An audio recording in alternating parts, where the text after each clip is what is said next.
Moldovada 30 noyabrda geçirilen parlament saýlawlarynyň soňky netijelerine görä Ýewropaçy partiýalar ortak parat partiýalardan öňe saýlandylar.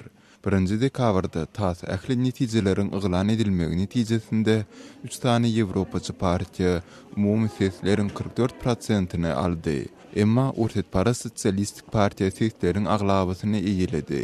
Ortakda ýykyn edýän sosialistik partiýa bilen birlikde ortak parat partiýalar umumy sesleriň 39%-ni aldylar. Yerewanda protestçiler parlamentin binasynyň daşynda ýygnanyp ýurdun deputatlarynyň Russiýanyň ýolbaşçylygyndaky Ýewraziýa ykdysady birligine goşulmak baradaky lalasygy tasdiklamazlyga çağırdylar.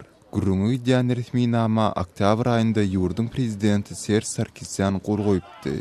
Demonstrantlar egerde ýurt bu ykdysady bloga goşulsa, onda ýurdun ykdysadyetine yaramaz täsiriň ýetjekdigini öňe sürdüler.